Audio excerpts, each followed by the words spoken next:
Weatherfield is falling apart right now, and honestly, if you've been watching the cobbles lately, you know exactly what I'm talking about.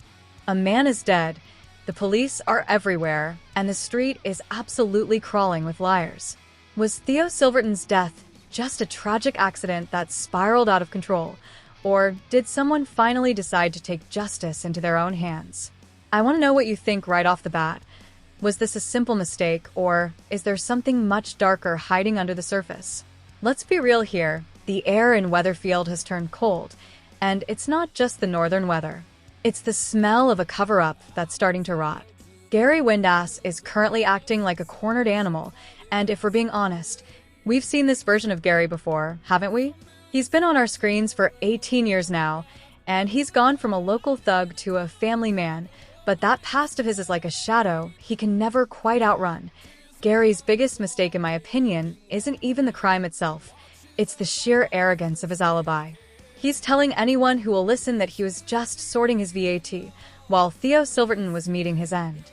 From a psychological perspective, that is a classic move. You try to anchor a moment of extreme trauma to a boring, everyday task like taxes, so your brain doesn't have to face the truth. But the police aren't exactly falling for the busy accountant routine. DS Lisa Swain and DC Kit Green are circling him like vultures, and they've found the one thing Gary couldn't just delete with a mouse click: a photograph. It's funny, isn't it? Tim Metcalf, of all people, snaps a picture at Carla and Lisa's wedding, and in the background, there's Gary, right at the scene of the crime. I find it so ironic that a man who has successfully hidden bodies in the past might be brought down by a guest selfie. It shows a total loss of control. Gary can manage the CCTV at the builder's yard, but he can't manage the digital footprint of the entire neighborhood. And speaking of that CCTV, that's the real smoking gun, isn't it? Gary says the footage is just routinely wiped, but the timing is just way too convenient for a soap opera. Why would an innocent man hit the delete button on the very night a murder happens right next door? It stinks of a cover-up, and Lisa Swain knows it. Psychologically, Gary is in total survival mode. Logic has gone out the window, and he's just acting on instinct. He thinks he's being clever, but he's really just painting a giant target on his own back. Then we have to look at the weapon. Gary was seen destroying Theo's van with a mallet just before the guy disappeared. People are already saying that hammer is going to be the murder weapon and Gary's prints are going to be all over it. In my view, Gary isn't a cold-blooded hitman. He's a guy who's spent years trying to redeem himself by being the street's unofficial protector. He saw what Theo was doing to Summer and Todd, and he just snapped. Emotionally, I bet Gary feels a weird sense of pride, like he's done the world a favor, even if it costs him his life on the outside. But is he really the killer? Or is he just the perfect person to blame? Coronation Street loves to make us look one way while the real drama is happening somewhere else. While Gary is sweating in an interrogation room, Todd Grimshaw is sitting in the Rovers, watching Lisa Swain like a hawk. Todd's behavior is super suspicious right now. He's been a victim of Theo's abuse, and we know that victims often feel this desperate need to take their power back. Could Todd have delivered that final blow just to make sure Theo could never hurt him again? Psychologically, Todd is likely suffering from hypervigilance. He's not watching the police because he's curious. He's watching them to see how much they actually know. It's a defense mechanism. Stay close to the people who can hurt you so you can monitor their progress. I think Todd pushing Summer to go to an American university is the most damning thing he's done yet. He's not just being a supportive dad. He's clearing the area. He wants her far away before the truth comes out, either to protect her or because she knows something she shouldn't. Now we have to talk about the man leading the charge, DC Kit Green. If you think Kit is just a dedicated cop, you haven't been paying attention. This guy plays fast and loose with the law constantly. He's got a history of planting evidence. Look at what he did to Nathan Curtis. He's a man who believes the ends justify the means every single time. But why is he so obsessed with Gary? Is it because he really thinks Gary is guilty, or is Gary just a convenient fall guy to keep the heat off Kit's own messy life? We're getting a flashback episode soon that's going to change everything we know about him. We're going back to 2007 to see Kit as a teenager, and let me tell you, his past is dark. He was the bad influence who talked his mate Mick into torching a shop, which ended up with a woman being horribly burned. And then, While Mick was in youth detention, Kit slept with his girlfriend. That is not the resume of a hero.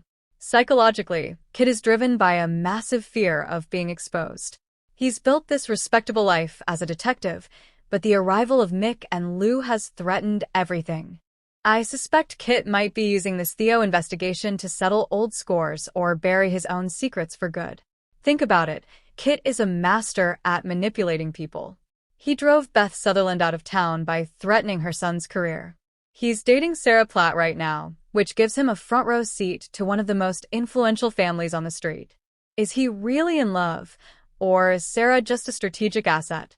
In my opinion, Kit Green is the most dangerous person on the cobbles because he's got a badge and a massive grudge. Then there's the case of George Shuttleworth. The man literally deals with death for a living, and he was the first one the police actually arrested. They found a bloody jumper in his laundry basket. I mean, how classic is that? George says Theo was hurt in a struggle earlier that night, and while that might be true, his partner Christina, trying to hide the evidence, makes him look like a murderer. From a psychological perspective, George is a gentle giant who's been pushed too far. He's watched Todd suffer, and as someone who treats Todd like family, that protective instinct is incredibly strong. But would he kill? In my view, the bloody jumper is just too obvious. Soap operas don't usually give you the killer in the first week. George is likely just a victim of a bad situation, a heat-of-the-moment fight that he's now terrified will be seen the wrong way. He's in a state of pure panic, which is why his story doesn't add up. He's trying to tell the truth, but his fear is making him sound like a liar. While the adults are playing detective, a much darker story is happening with young Sam Blakeman. Imagine being a kid and finding a tracking device in your rucksack. That is genuinely some of the most unsettling stuff the show has done in a long time. We know O'Driscoll has been bullying Sam and even smashed his telescope, but is a bully really capable of using a tracker? Or is there someone even more sinister watching Sam's every move? Psychologically, Sam is being completely gaslit. Nick, Toya, and Leanne are so caught up in their own mess that they've missed every single red flag. They think he needs counseling for anxiety when he's actually being hunted. The isolation Sam feels is heartbreaking. He's a genius-level kid who can't solve the one problem that matters, his own safety.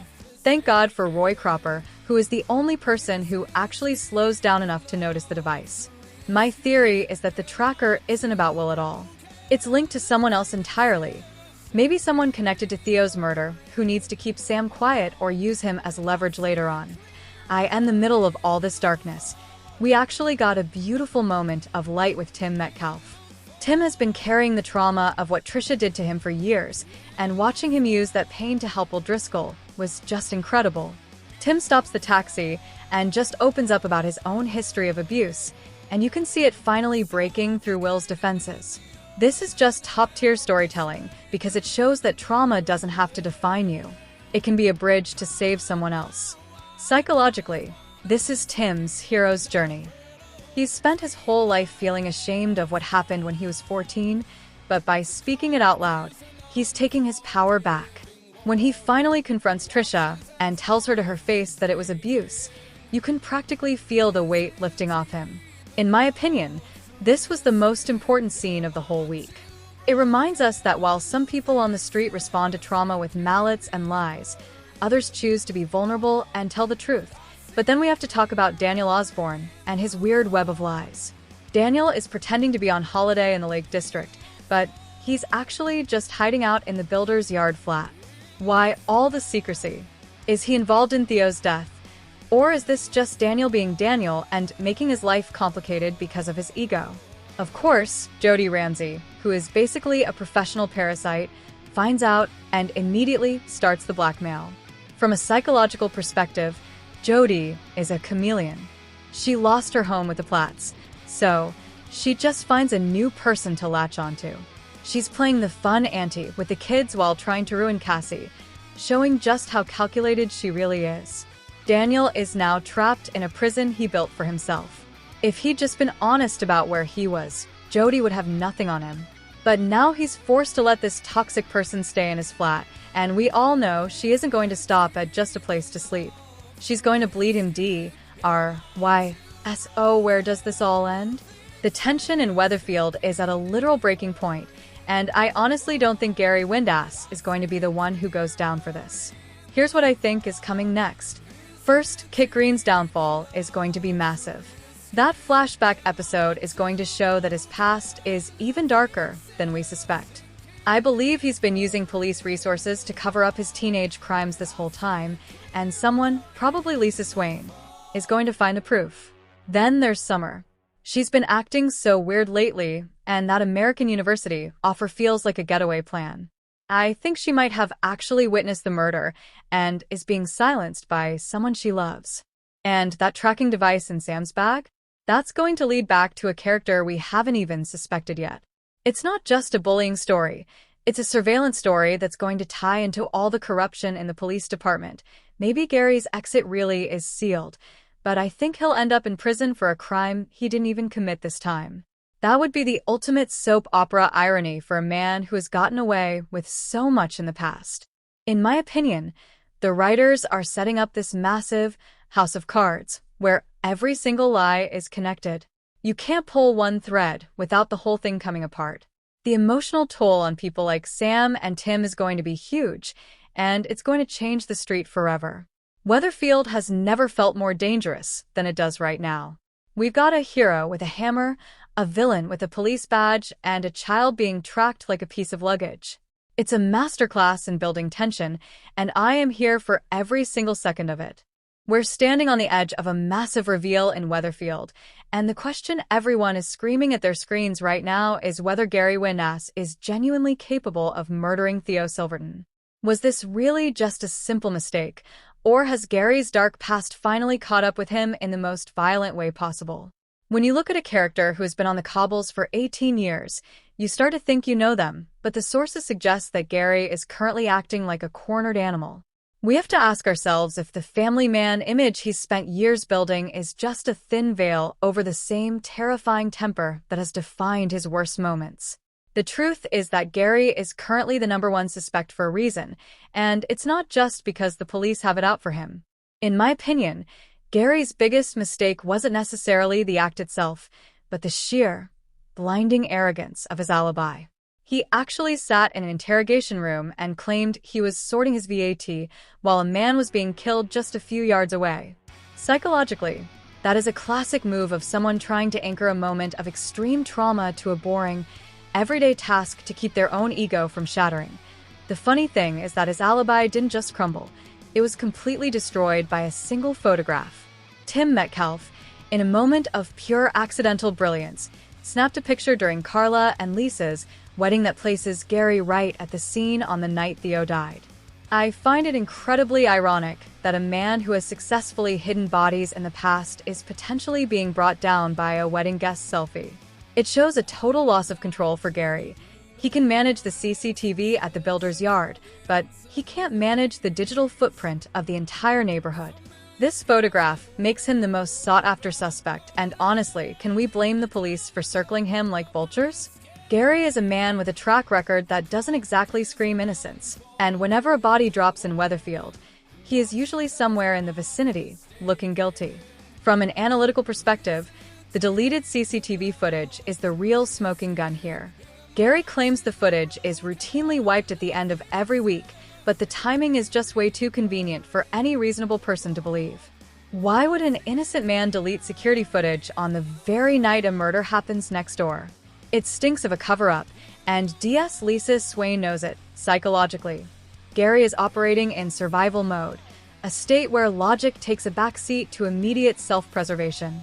He thinks he's being clever by having Maria provide him with a fake alibi, claiming they were together at the yard and wanted the footage gone for private reasons, but that just adds another layer of lies for the police to peel back. When you look at the weapon of choice, things get even darker. Gary was seen destroying Theo's van with a large mallet just moments before the villain disappeared. Fans are already speculating that this very tool will be found with Theo's DNA on it. In my view, Gary isn't a cold-blooded assassin. He's a man who has spent years trying to redeem himself by being the street's unofficial protector. He saw what Theo was doing to Summer and Todd, and he snapped. Emotionally, Gary is likely feeling a twisted sense of pride. He thinks he's done the world a favor, even if it costs him his freedom. He successfully persuaded Summer not to hurl a brick at the van, but then he took the mallet and finished the job himself. But is he really the killer, or is he the ultimate red herring in a very elaborate game? Coronation Street loves to make us look left while the real action is happening on the right. While Gary is sweating in the interrogation room, Todd Grimshaw is watching Lisa like a hawk from the corner of the Rovers. Todd's behavior is deeply suspicious, and we need to talk about his internal state. He's been a victim of Theo's abuse, and we know that victims often feel a desperate need to reclaim power. Could Todd have delivered the final blow to ensure Theo could never hurt him again? Psychologically, Todd is likely suffering from a form of hypervigilance. He's not just watching the police because he's curious. He's watching them to see how much they know. It's a defensive mechanism, staying close to the enemy to monitor their progress. In my opinion, Todd's push to get Summer to an American university is the most damning piece of evidence against him. He's not just being a supportive dad, he's clearing the blast radius. He wants her far away before the truth comes out, either to protect her from seeing him get arrested or because she knows more than she's letting on. We also have to consider the man leading the investigation, DC Kit Green. If you think Kit is just a dedicated detective, you haven't been paying attention to his fast and loose approach to the law. Kit has a history of planting evidence. Remember Nathan Curtis? This is a man who believes the ends justify the means. But why is he so fixated on Gary? Is it because he truly believes Gary is guilty, or is Gary the perfect fall guy to distract from Kit's own messy history? The upcoming flashback episode is going to be a game changer, taking us back to 2007 to see a teenage Kit. Kit was essentially the bad influence who convinced his friend Mick to torch a shop, leading to a woman being horribly burned. He then betrayed his best friend by sleeping with his girlfriend while he was in youth detention. This is not the resume of a hero cop. Psychologically, Kit is driven by a profound fear of exposure. He's spent years building a respectable life, but the arrival of Mick and Lou has threatened to tear it all down.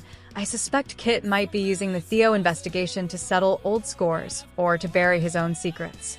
Kit is a master of manipulation, having already driven Beth Sutherland out of town by threatening her son's career. He's currently dating Sarah Platt, which gives him a front row seat to the street's most influential family. Is he genuinely in love, or is Sarah just another strategic asset? My opinion is that Kit Green is the most dangerous man on the cobbles because he carries a badge and a grudge. Then there's the first actual arrest, George Shuttleworth. The local undertaker was taken in after a bloody jumper was found in his laundry basket. George claims Theo was injured in a struggle earlier that night, and while that might be true, his partner Christina's attempt to hide the evidence makes him look incredibly guilty. I suspect Kit might be using the Theo investigation to settle old scores or to bury his own secrets. Kit is a master of manipulation, having already driven Beth Sutherland out of town by threatening her son's career. He's currently dating Sarah Platt, which gives him a front row seat to the street's most influential family. Is he genuinely in love, or is Sarah just another strategic asset? My opinion is that Kit Green is the most dangerous man on the cobbles because he carries a badge and a grudge. Then there's the first actual arrest, George Shuttleworth. The local undertaker was taken in after a bloody jumper was found in his laundry basket. George claims Theo was injured in a struggle earlier that night, and while that might be true, his partner Christina's attempt to hide the evidence makes him look incredibly guilty. From a psychological standpoint, George is a gentle giant who has been pushed to his absolute limit. He's watched Todd suffer under Theo's thumb, and as someone who considers Todd family, the protective instinct is powerful. But would George actually kill? In my view, the bloody jumper is too obvious. Soap operas rarely give you the killer in the first week of arrests. George is likely a victim of circumstance, caught in a heat-of-the-moment struggle that he's now terrified will be misinterpreted. His internal state is one of pure, unadulterated panic, which is why his story has inconsistencies. He's trying to tell the truth, but fear is making him sound like a liar. While the adults are busy playing detective and murderer, a much darker story is unfolding with young Sam Blakeman. Imagine being a child and finding a tracking device in your rucksack. This is genuinely some of the most unsettling material the show has produced. We know Will Driscoll has been bullying Sam, even smashing his telescope. But is Will the one behind the tracker? Or is there someone even more sinister watching Sam's every move? Psychologically, Sam is being gaslit by the adults around him. Nick, Toya, and Leanne are so preoccupied with their own drama that they've completely missed the red flags. They think he needs counseling for anxiety, when in reality, he's being actively hunted. The isolation Sam feels is heartbreaking,